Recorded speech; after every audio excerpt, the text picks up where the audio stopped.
வணக்கம். இந்த பதிவினை உங்களிடம் பகிர்ந்து கொள்ளப் போவது உங்கள் திவ்யா. முதலில் முட்டை வந்ததா, கோழி வந்ததா? பல ஆண்டு கேள்விக்கு பதில் இதோ. முதலில் கோழி வந்ததா, இல்லை முட்டை வந்ததா? இந்த கேள்வியைத்தான் 100 ஆண்டுகளாக விளையாட்டாய் சிறுவர்களிடம் கேட்பதுண்டு. இதே கேள்விதான் பல அறிவியல் ஆராய்ச்சியாளர்களையும் பதிலை தேட வைத்துள்ளது. இதற்கு பதிலை அறியும் முன்னர் விலங்கினங்கள் பற்றி நாம் பள்ளியில் கற்ற இயற்கை சுழலியல் பரிணாமத்தை சற்று திரும்பி பார்க்க வேண்டியிருக்கிறது.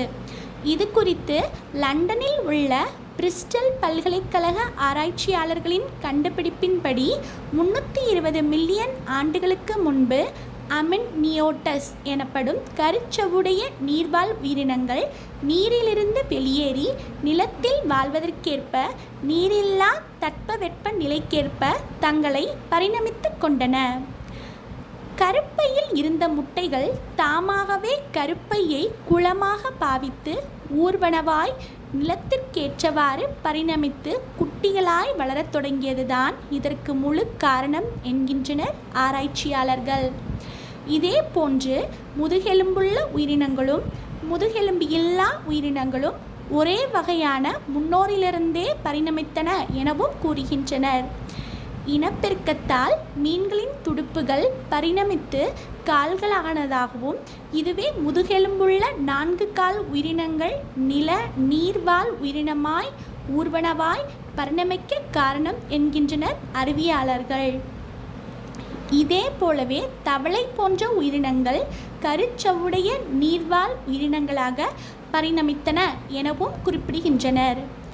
கோழியா முட்டையா என்ற ஆராய்ச்சியில் 51 தொல்பொருள் படிமங்களும் 29 தற்கால முட்டையிடும் குட்டி ஈனும் உயிரினங்களும் உட்படுத்தப்பட்டுள்ளன.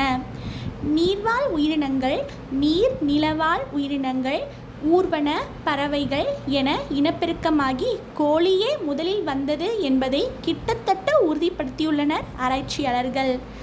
குறிப்பாக எக்ஸ்டெண்டட் எம்ப்ரியோ ரிட்டன்ஷன் எனப்படும் கால சுழலுக்கு தகுந்தாற்போல தனது கருவை முட்டையிடுவது, முட்டையிட்டு குஞ்சு பொரிப்பது, குட்டி ஈனுவது என உயிரினங்கள் வகைப்பட்டு கொண்டன என்பதே அறிவியலாளர்களின் பதிலாய் உள்ளது.